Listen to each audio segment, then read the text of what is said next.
The Saturn V rocket was approximately 363 feet long. That's the equivalent of 5 Stegosauruses end to end.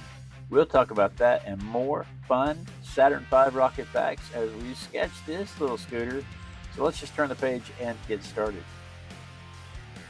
Good morning, good morning, good morning. It is 5:30 in the morning on a Thursday. It is Thursday morning.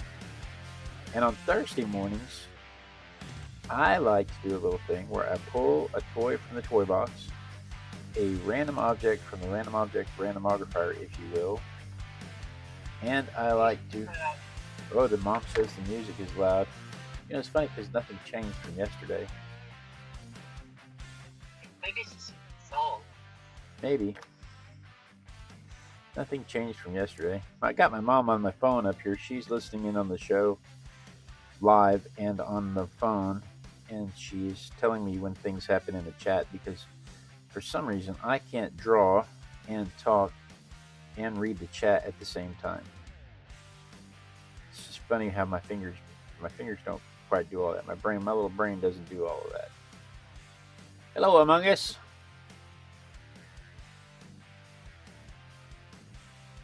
Good morning.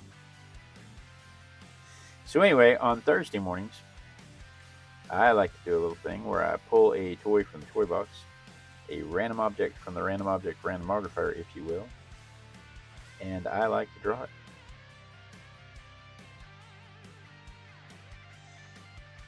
And we talk about it. And today's random object is the Saturn V rocket. Now, the Saturn V rocket is what they used on the Apollo missions, 1 through 13.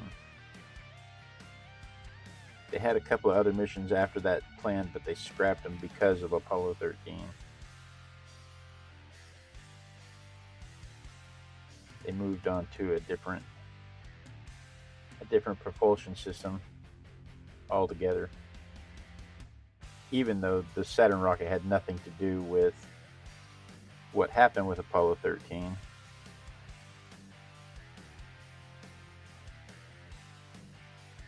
They scrapped the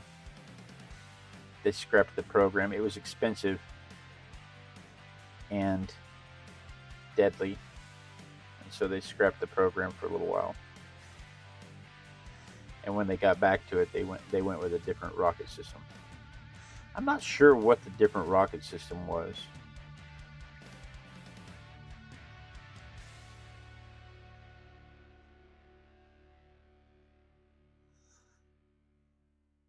My toy, I pointed out yesterday, my toy was put into an egg that I thought it fit into. And it turns out that it was sticking out of the top of the egg. There are vent holes in the eggs, in the Easter eggs. And the nose cone was sticking out through the vent hole. And so the whole thing's kind of bent and warped.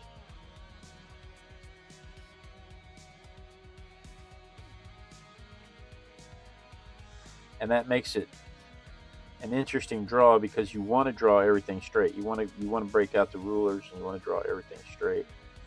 But that's not what is in front of me.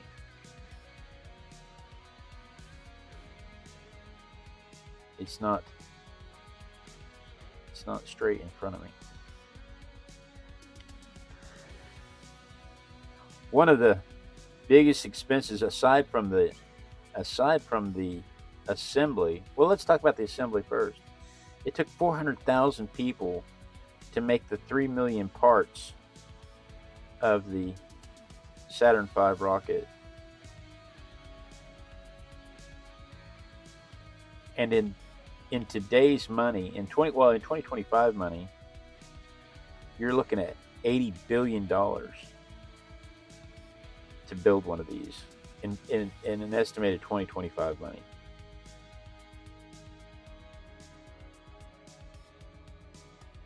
Again, how many dollars?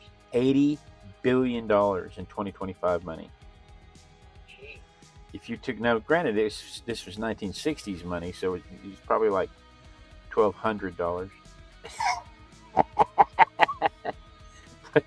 but in In 2025 money, it's 80 billion.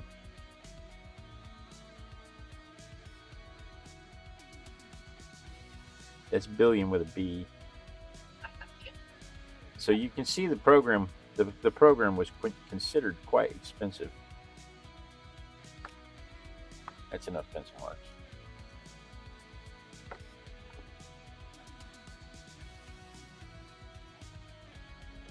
But it wasn't just that. They scrapped every one of them they made. Every one of them they made was designed to blow apart into unrecoverable chunks.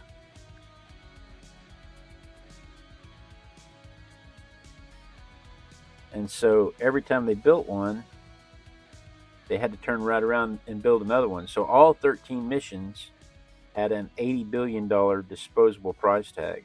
So you can see why they might have thought this was too expensive to continue.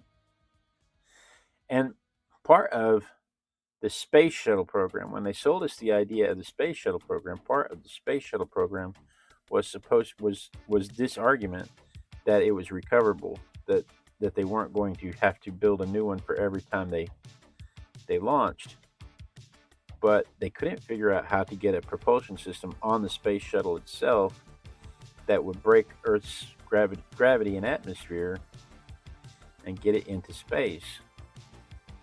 And so they still had to have a set of booster rockets that ended up in the seabed or burnt up on re-entry.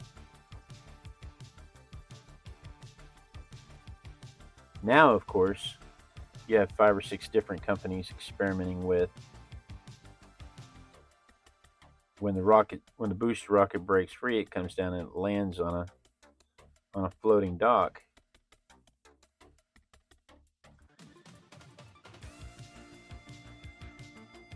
Which is something that I really feel like they could have come up with that a lot earlier. But they didn't have the computer guidance systems available to them at the time. And so while they had the desire to do it, it just wasn't technologically feasible. It's grown a lot in the last few years. Yeah, I mean, the computing technology, the AI, the computing technology alone, the ability to process data so much faster, that has really advanced just in the last few years. And so that stuff wasn't around in the 60s. You know, everything was on transistors in the 60s.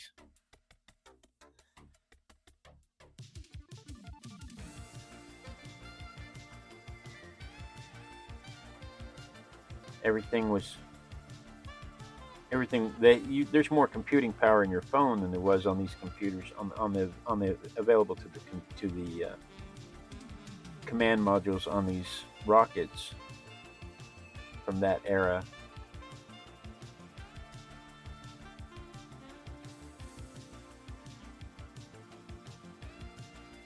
And so it just wasn't feasible. But these things burn 672 gallons of fuel per second. And that's a mixture of kerosene and oxygen, rocket fuel. 672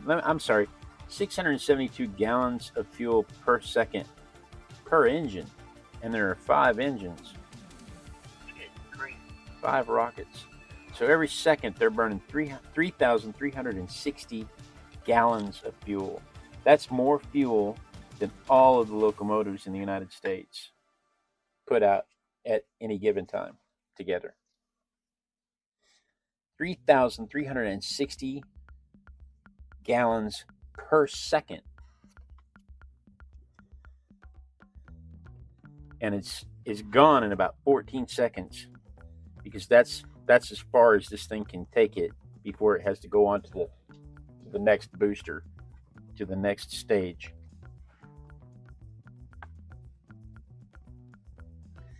This thing's job is just to get it off the ground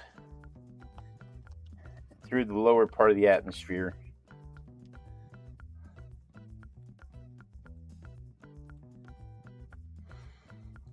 It doesn't even get it all the way into space.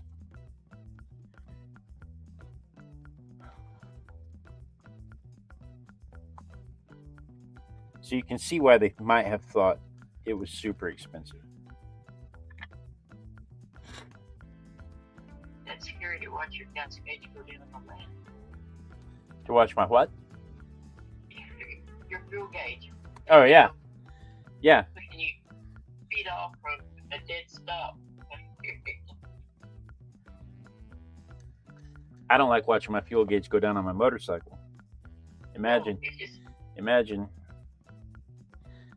these guys watching the fuel gauge go down on this thing in the sky.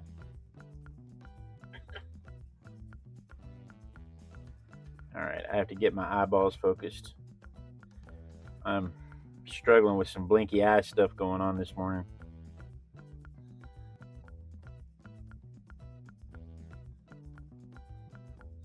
You know how when you blink, you're supposed to clear your eyes. That's not quite happening. The keyword there was That's right. That's not quite happening today for some reason.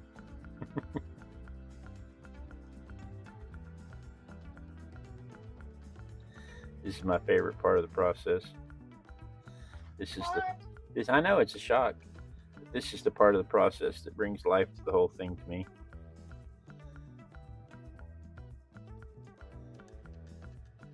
This is the part of the process that turns it from a couple of lines on the page to a dimensional object.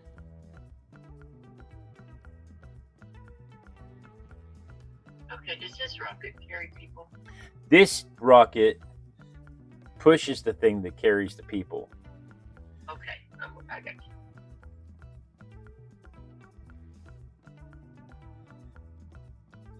This is just the part that this is just the engine.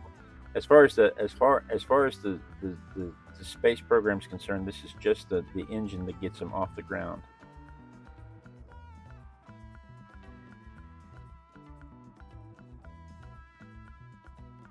This is the initial kick. That's right.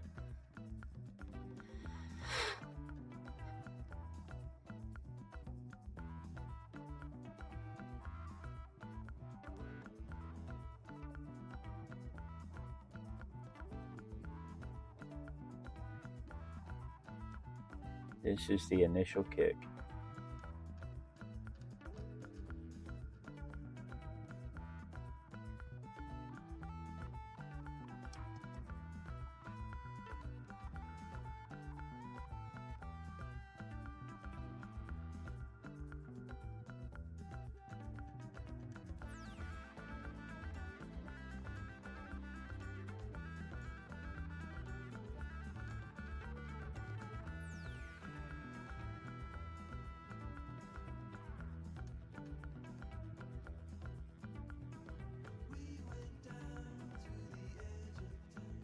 Dun, dun, dun.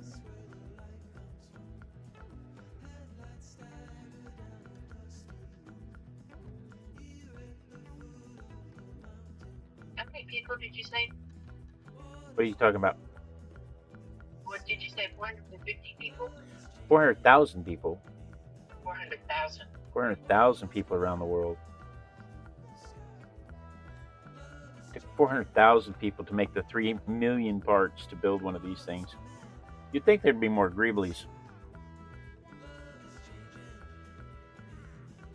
Greeblies are the little bunchy things on the outside of Star Wars vehicles that make them, that don't really do anything but make it look like there's switches and boxes out there. Let me dry this real quick. Let me dry this real quick, and we'll talk more about it.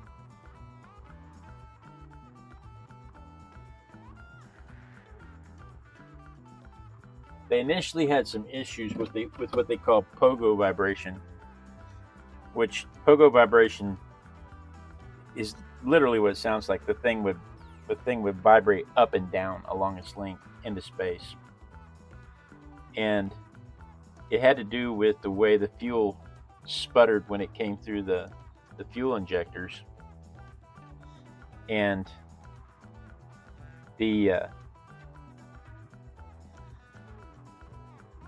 when the fuel would sputter coming through the fuel injectors, it would provide lift, and then it would fall a little. It would react to the atmosphere, to the gravity, and then it would lift, and then it would react to the gravity, and so the thing is literally just shaking up and down like you're trying to shake a spray paint can.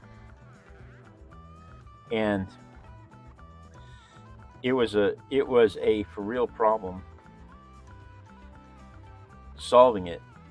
They went through some 2,000 tests with 210 different fuel injectors before they figured out how to solve the problem with the proper injectors. But the first time they went into space with this rocket, they went into space with injectors that did in fact cause the pogo vibration. So imagine you're an astronaut and you're the first one in space with this new technology, and this thing is shaking you up to spray you across the galaxy. No. I can imagine that being just a little scary. Yes. I think frightening. Yeah, just a little.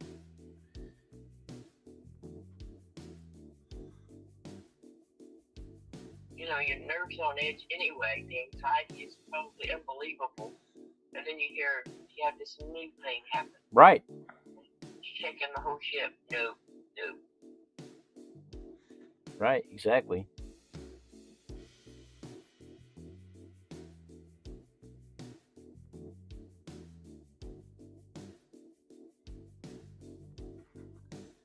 Dun, dun, dun. How are we doing on time? Oh, it's only 5:48. We have plenty of time.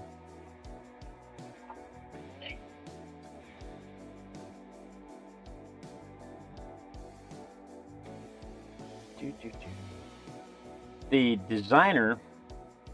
Now this is kind of a touchy subject, and this is going to open a can of worms, I'm sure. The Saturn V was actually an extension of a German design that was begun in the 1930s, just before the 1930s, just before World War II broke out. A guy by the name of von Braun was the scientist responsible for developing the Saturn V propulsion system,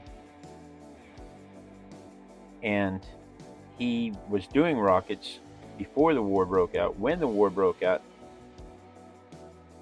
conscripted is the word that he likes to use. He was conscripted by the Nazis to make the rockets for them, but it didn't stop him volunteering in various programs throughout the SS and getting promoted and touring the areas of death and destruction.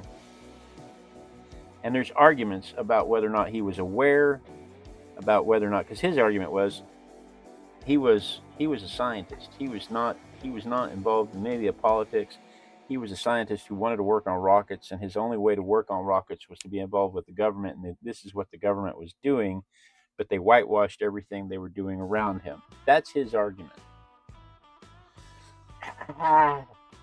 Anyway, he knew enough about what he was doing, and the U.S. government knew enough about what he was doing that they classified his history and snuck him into the U.S. to work on the Saturn V project. Let me dry this real quick, and we'll talk more about that on the other side.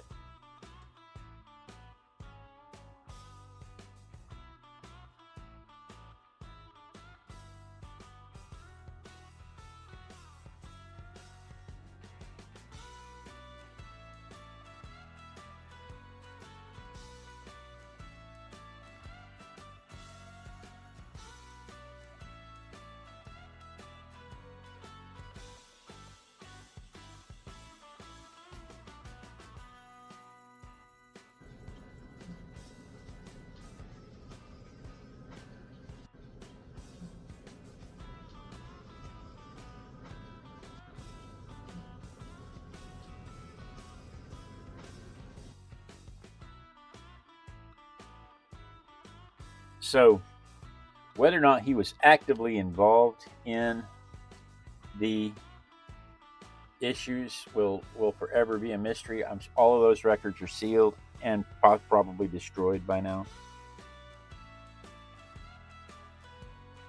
But I will tell you this: I've known a lot of engineers in my life, and I can tell you that they get fixated on an idea and completely forget about the human factor of that idea.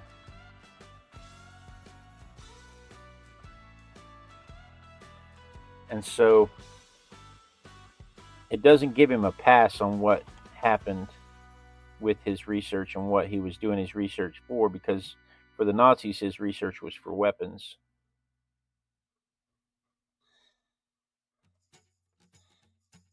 But in his mind, But he was fixated on the project. That's right. In his mind, he was always trying to get into space. It was always a space rocket for him. It was never. He never wanted to make weapons. He never wanted to. And it's, you can give him a pass, but it's a stretch for me to give him a complete pass. Right, because he had to have some idea what they were going to do with it. Right. But it's like that line in Jurassic Park when he says you were so busy fixated on whether or not you could do a thing, you didn't pay any attention about whether or not you should do a thing. Yes.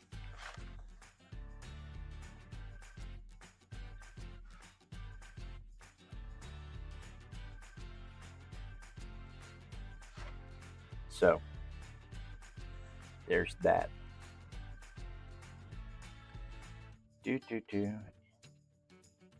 But it was designed so well that even being built by 400,000 people, 3 million parts, burning through all the fuel and all the shaking and rattling and rolling, in all 13 launches, it never once failed. Even the Apollo 13 mission didn't have problems with this. This was not. It's really, truly is an amazing piece of machinery. There are 3 still in existence, completely functional, completely ready to launch, just not fueled up. One's at Kennedy Space Center in Florida. One's at the Johnson Space Center in Texas, and one's at the Space and Rocket Center in Huntsville, Alabama. What is today? Today is the 7th. Rick just signed in. Hey, Rick. This is 7th of May.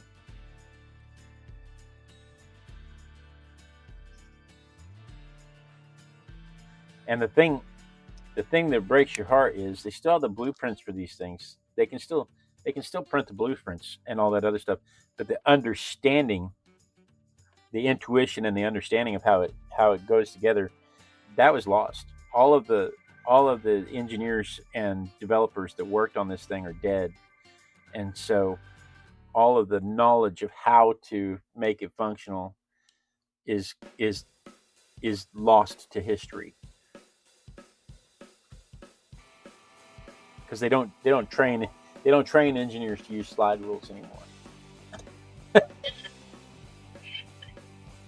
So the precision and of making those 3 million pieces come together like they did. Now, granted, they're new and better technology, more fuel efficiency, more different propulsion systems, different recovery systems. All that stuff is a big advancement forward. But the fact of the matter is that if they needed to come back to something like this, it would take them a couple of years to figure out how to do it, unless they ask like ChatGPT or something.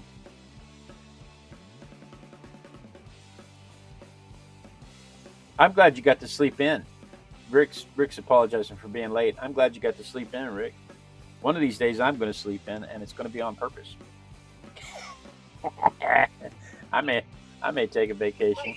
I may take a vacation and sleep in on purpose one of these days. You're so funny. So, guys, that's my rocket compared to the photograph. Let's see it Uh-oh. What's wrong? I did something to get it off. Let's see it compared to from my perspective.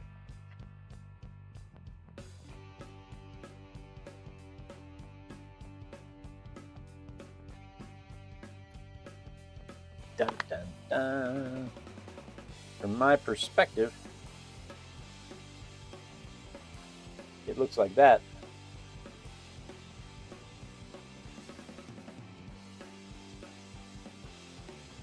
So that's what I did today. Let's see what I have tomorrow. Tomorrow, oh, the suspense. The suspense is what gets you. Why won't that stop rolling at me? It's coming to get me. It's coming to get me. Oh. Tomorrow, we have. I like to drag it out because I know everybody's excited about this. Oh. It is a taipan snake. Yes, this is one of the most toxic snakes in the world, the inland taipan snake from Australia, and its cousin, the coastal snake. It doesn't say on the toy whether it's an inland snake or a coastal snake. It is long and skinny like the coastal snake, so it could be a coastal snake. The model could be. The thing is, the inland one is the one that is probably the most toxic snake in the world, but has never on record killed anybody. The coastal one used to kill about 5 people a year, and now hasn't killed but 5 people since 2050, no, since 1955, because that's when they developed the antivenom. In the wild, in the lab, people die all the time, but in the wild, it hasn't caused any problems like that. We'll talk about that and more fun. Nice. Taipan. We'll talk about that and more fun taipan snake facts tomorrow morning at 5:30 a.m. Texas time. So you may want to set your notification bell so you don't miss any of that. And tonight, Thursday night, on Thursday nights we do a live stream where we just are with besties. We just break out the toys and we just play. We got the watercolors, got the stories. You know, we're not going to talk about facts. We're not going to talk about anything. I mean, I really can't help myself talk about some of the facts, but it's not about that. It's about having fun and playing with the watercolors and playing with stuff. And I've been making these coloring sheets. Let's go back to the other camera. I've been making these coloring sheets with like the drawings that I do here in the mornings, like the screwdriver and Spinosaurus. The drawings that I do in the morning, I've been making these coloring sheets, and I saw this one, the sea turtle, and I thought, "Ooh, that would make a nice watercolor." And so I think tonight I'm going to transfer this to some watercolor paper, and I'm going to do this one. So we'll do a sea turtle tonight, a couple of sea turtles tonight. We'll do one with the straight watercolors, and then we'll do one as an illustration. But we do that every Thursday night also. So again, you may want to set your notification bell for that.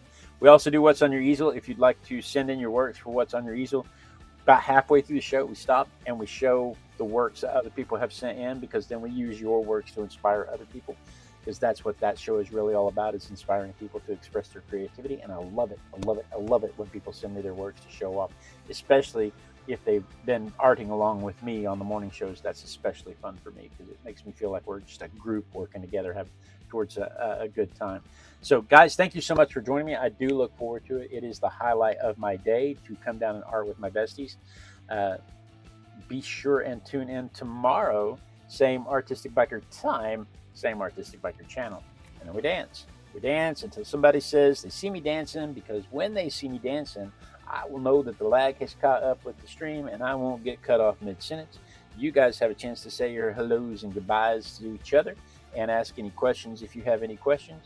And it gives you a chance to click the clicky thingies this way if you're on the horizontal, or this way if you're on the vertical. But the most important thing is that I don't get cut off mid-sentence, because